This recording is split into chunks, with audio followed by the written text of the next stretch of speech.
En vísperas de la Nochebuena de 1975, la localidad de Monte Chingolo se convierte en el escenario de una dura batalla. Más de 60 miembros del Ejército Revolucionario del Pueblo, la organización guerrillera más activa del país, intentan ingresar a sangre y fuego al batallón de arsenales Domingo Viejo Bueno. El combate es sin tregua. Desde todos los rincones del batallón, las tropas del ejército repelen el ataque con una ferocidad implacable. Al finalizar el enfrentamiento, efectivos militares recorren las zonas aledañas buscando guerrilleros heridos para rematarlos. Los jefes del ERP atribuyen el fracaso de la operación al accionar de un infiltrado que desde días antes del ataque venía suministrando información a los servicios de inteligencia del ejército.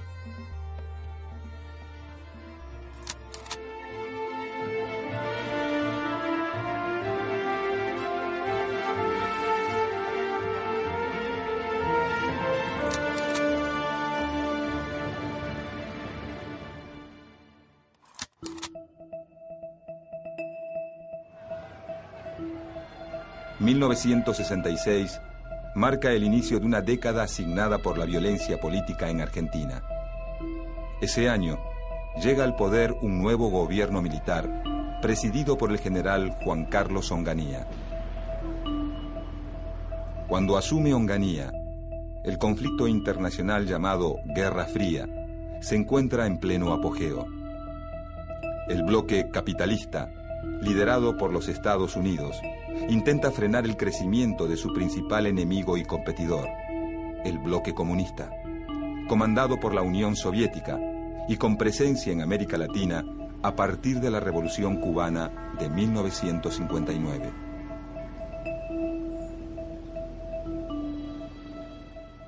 Una de las primeras medidas que toma el presidente Onganía es la puesta en marcha de la Doctrina de Seguridad Nacional, una estrategia trazada por el gobierno de Estados Unidos que aumenta la participación de Argentina en la Guerra Fría. La Doctrina de Seguridad Nacional determina un cambio de rol en las Fuerzas Armadas de los países del bloque capitalista, que ya no deben actuar en defensa de las fronteras y la soberanía, sino en función del combate al comunismo. Según sus postulados, las fronteras que importan son las ideológicas y el enemigo al que hay que combatir está dentro del propio territorio.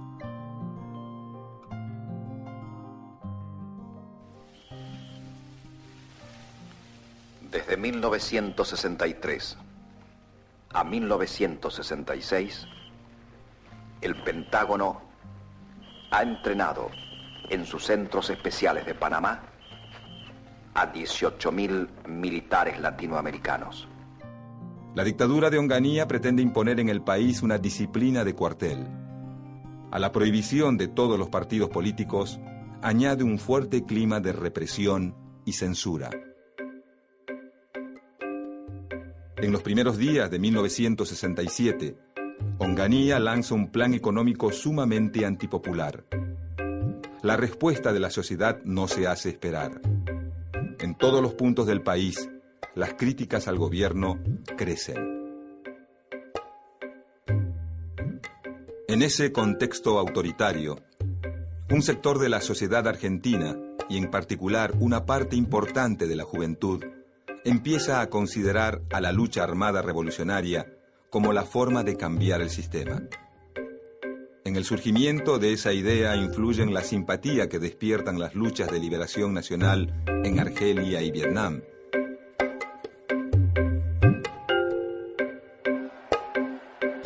Las revueltas estudiantiles de París y México.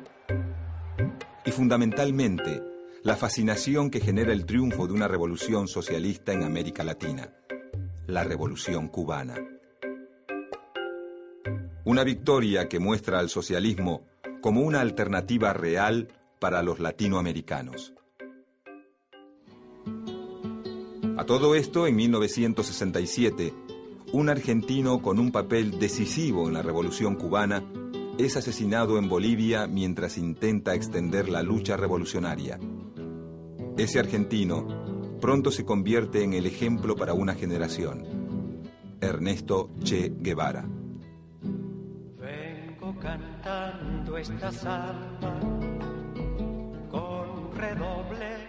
Hasta la muerte del Che, las experiencias de organizaciones guerrilleras en Argentina han sido pocas y no demasiado eficaces. Pero en septiembre de 1968, en la provincia de Tucumán, un grupo perteneciente a las autodenominadas Fuerzas Armadas Peronistas intenta instalar un foco guerrillero en la localidad de Tacorralo. Si bien la tentativa fracasa, pocos meses después, en Campo de Mayo, un grupo armado perteneciente al comunismo revolucionario ataca un pequeño camión del ejército, reduce al personal y roba unas pocas armas. Este acto, realizado por las autodenominadas Fuerzas Armadas de Liberación, inaugura en Argentina la modalidad de la guerrilla urbana, una forma de lucha que será mucho más significativa que la guerrilla rural, en un país donde gran parte de la población se concentra en las principales ciudades.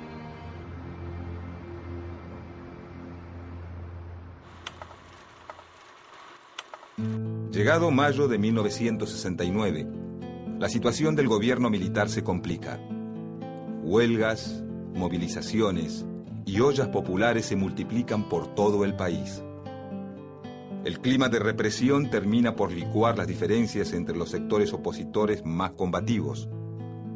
Es así que muchos obreros peronistas, curtidos por casi 12 años de lucha y proscripción, confluyen con dirigentes estudiantiles y una nueva generación de militantes de izquierda. A esta nueva avanzada opositora, pronto se suma el movimiento de sacerdotes para el tercer mundo, corriente de la Iglesia Católica que impulsa a muchos jóvenes cristianos a tomar el camino de la revolución. En los últimos días de mayo de 1969, la paciencia de la población ante los excesos de la dictadura se acaba. Un levantamiento popular bautizado como el Cordobazo hace temblar al gobierno de Onganía. A partir del Cordobazo, la movilización popular se instala como un método de lucha efectivo. Al mismo tiempo, la violencia revolucionaria comienza a ser vista como una opción por muchos sectores de la sociedad. En poco tiempo, a las organizaciones armadas que ya existen en el país, como las Fuerzas Armadas Peronistas y las Fuerzas Armadas de Liberación, se suman las Fuerzas Armadas Revolucionarias, agrupación de orientación marxista nacida de la experiencia de un grupo insurgente creado en Bolivia por el Che Guevara. Para principios de 1970, los actos de la guerrilla argentina se convierten en noticia cotidiana. Juan Domingo Perón, desde su exilio en Madrid, envía una carta a los dirigentes de las Fuerzas Armadas Peronistas en la que avala la violencia de sus acciones. Como ustedes bien saben, el momento es para la lucha, no para la dialéctica política. Porque la dictadura que azota a la patria no ha de ceder en su violencia, sino ante una violencia mayor.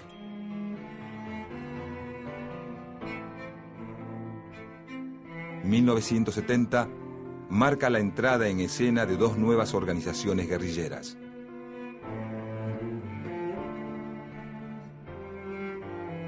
En el mes de mayo, una célula armada de origen desconocido secuestra y posteriormente ejecuta al expresidente de facto Pedro Eugenio Aramburu, figura emblemática del antiperonismo.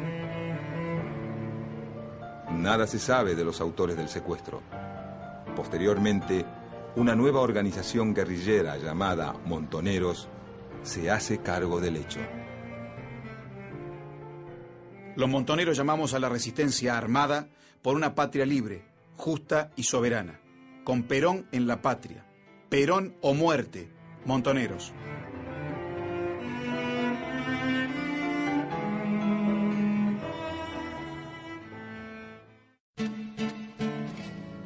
El mismo mes de la aparición de Montoneros, durante un congreso de un pequeño partido de orientación marxista, el Partido Revolucionario de los Trabajadores, se conforma una nueva organización guerrillera, el Ejército Revolucionario del Pueblo, ERP. A diferencia de otras organizaciones, el ERP separa claramente acción política de acción militar. El ERP es el brazo armado, el Partido Revolucionario de los Trabajadores, el brazo político. Bajo la conducción del joven economista santiagueño Mario Roberto Santucho, el ERP pronto se convierte en la organización guerrillera más activa del país, con presencia importante en las provincias de Córdoba, Santa Fe y Tucumán. La principal diferencia entre el ERP y Montoneros es que el ERP decide mantener una distancia crítica del peronismo, al que considera un movimiento burgués y populista.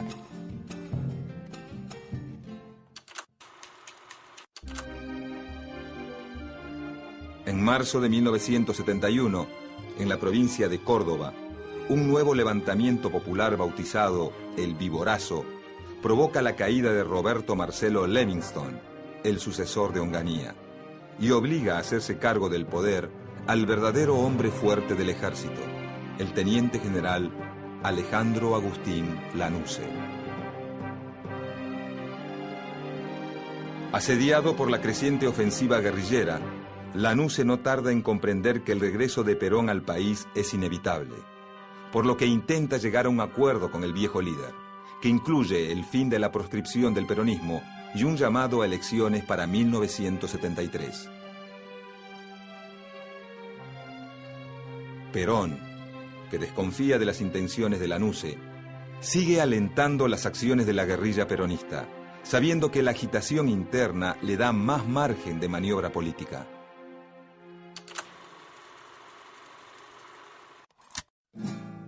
Con el comienzo de la nueva década, las actividades de la guerrilla argentina se multiplican. En 1971, el ERP decide abandonar las pequeñas acciones y realiza su primer operativo a gran escala. El residencial barrio de Fisherton fue conmovido esta mañana por la noticia de que el cónsul de Su Majestad Británica y a la vez gerente general del frigorífico Swift de Rosario, señor Stanley Sylvester, habría sido secuestrado por 3 o 4 personas. Como condición para liberar al cónsul británico, los integrantes del ERP exigen el reparto de alimentos en los barrios pobres de la ciudad y la publicación de una proclama revolucionaria en los medios. Este tipo de acciones sirven para afianzar el prestigio de la guerrilla en amplios sectores de la sociedad, en especial entre la juventud. En julio de 1971, durante un plenario de las Juventudes Argentinas para la Emancipación Nacional, uno de sus dirigentes, Rodolfo Galimberti, afirma que el nacionalismo revolucionario peronista será una realidad en todo el país. Hacia fin de año, Perón convoca a Galimberti a una reunión en Madrid, donde lo designa su delegado personal ante la juventud.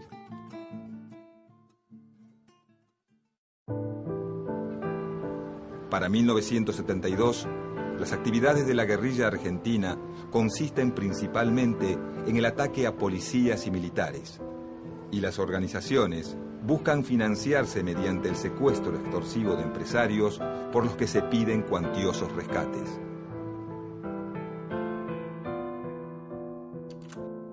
En abril del mismo año, una célula del ERP secuestra y ejecuta a Oberdán Salustro, director de la empresa Fiat.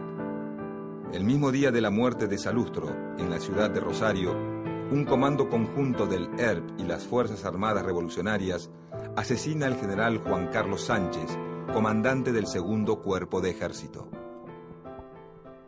El general de división Juan Carlos Sánchez había nacido en Villa Guillermina, en el norte de la provincia de Santa Fe, el 25 de septiembre de 1919. Sus restos serán trasladados ahora a la capital federal para ser velados en el Regimiento 1, Patricios en el primer cuerpo de ejército. La escalada de violencia desgasta aún más la imagen del presidente Lanusse, quien acelera la salida de los militares del gobierno.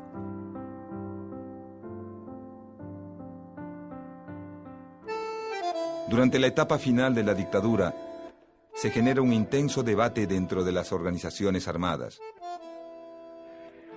Como resultado, Montoneros decide subordinarse a la conducción estratégica de Perón, buscando construir un espacio político dentro de su partido. A este efecto, comienzan a tejer relaciones con otras organizaciones juveniles, y en especial con la Juventud Peronista, conducida políticamente por Rodolfo Galimberti.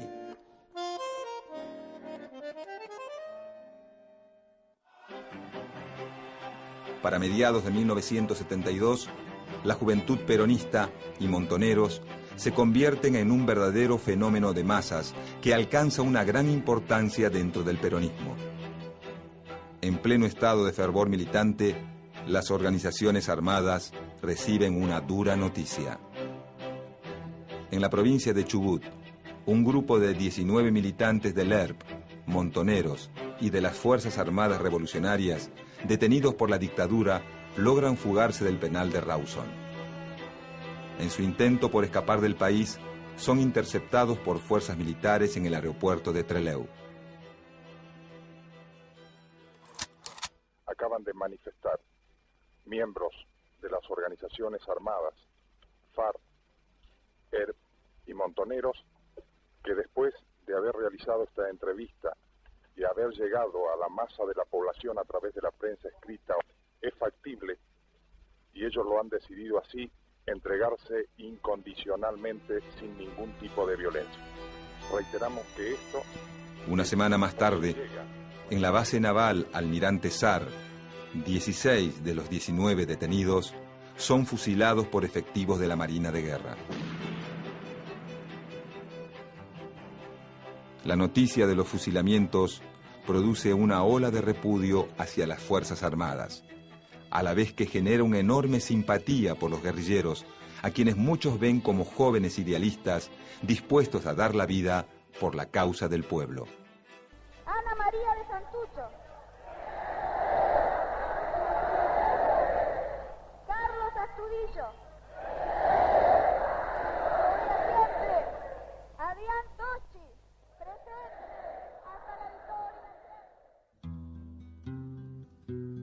El 17 de noviembre de 1972 llega el día más esperado por todos los peronistas.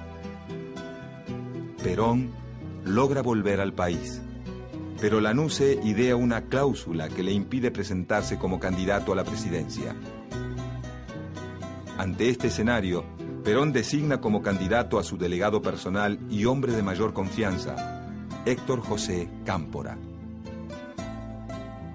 El 11 de marzo de 1973, Héctor Cámpora es elegido presidente con el 49% de los votos.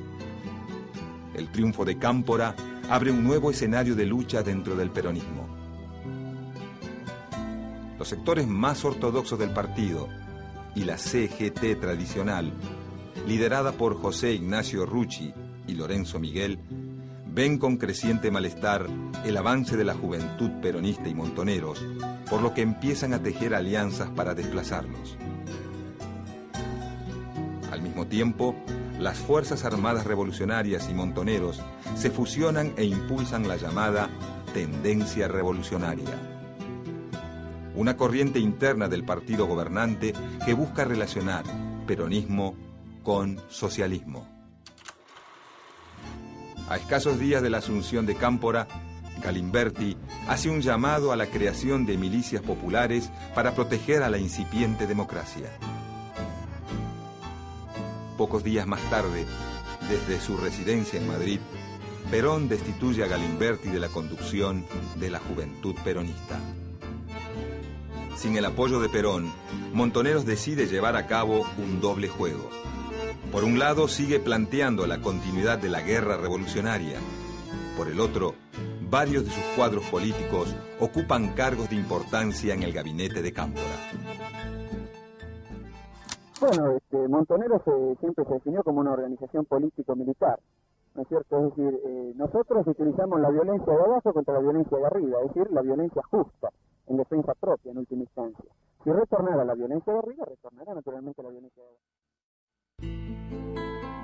Por su parte, a pocos días de la asunción de Héctor Cámpora, el ERP hace público un documento en el que se compromete a no atacar al nuevo gobierno si éste no lo ataca. No obstante, deja en claro que su combate con las Fuerzas Armadas continúa. En junio de 1973, Perón inicia su regreso definitivo a Argentina. El día de su llegada, casi 2 millones de militantes peronistas se trasladan hasta el aeropuerto de Ezeiza para recibir a su líder. Esa mañana, todas las tensiones acumuladas entre la juventud peronista y el sector ortodoxo estallan. Y lejos de ser una fiesta, el reencuentro de Perón con sus seguidores se convierte en una masacre. Los hechos de Ezeiza marcan el fin de la relación entre Perón y las organizaciones armadas. El 13 de julio de 1973, tras solo 49 días de gobierno, Héctor Cámpora renuncia.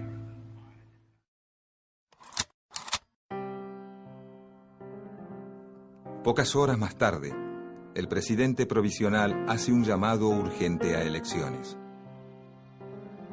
Finalmente, luego de 18 años de exilio y proscripción, Juan Domingo Perón es de nuevo candidato a presidente. Semanas antes de las elecciones, el ERP protagoniza un hecho que sacude a la opinión pública. En el barrio porteño de Parque Patricios, una célula guerrillera intenta copar el comando de sanidad del ejército.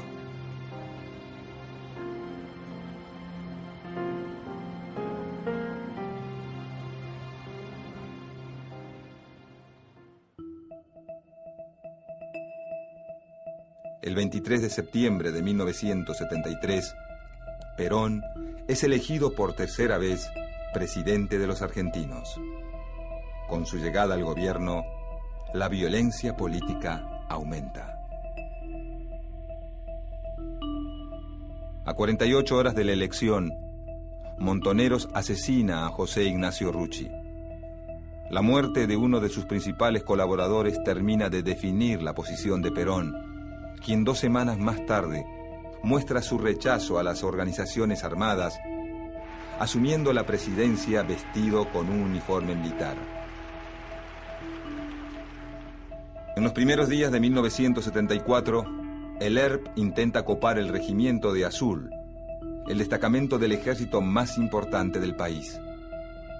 Este hecho enfurece a Perón, quien trata a los guerrilleros de delincuentes y mercenarios. Para este momento, la salud del presidente es tan frágil como la estabilidad política del país. Con el avance de su deterioro físico, sus decisiones van quedando en manos de su ministro de Bienestar Social, José López Rega. Acérrimo enemigo de Montoneros y de la juventud peronista, López Rega impulsa la creación de un cuerpo paraestatal con la misión de perseguir a los militantes de izquierda, la Alianza Anticomunista Argentina, más conocida como AAA. Mientras las bandas armadas de la AAA inician un feroz accionar represivo, la ruptura entre Perón y la juventud peronista se oficializa. El 1 de mayo de 1974, el presidente, desde el balcón de Casa Rosada, los expulsa del movimiento. 2 meses más tarde, Perón muere. Si bien su esposa Isabel lo sucede en el gobierno, todo el poder queda en manos de López Rega. En los próximos meses, los asesinatos cometidos por la AAA se intensifican. Con López Rega en el poder, la derecha peronista maneja los hilos del gobierno. Ante esta situación, el ERP endurece su postura. En la provincia de Tucumán, una de sus brigadas toma el pueblo de Acheral donde establece su propio campamento militar. De forma simultánea, Montoneros decide abandonar la lucha política para asumirse íntegramente como agrupación militar. En una conferencia de prensa, Mario Firmenich anuncia el pase de la organización a la clandestinidad.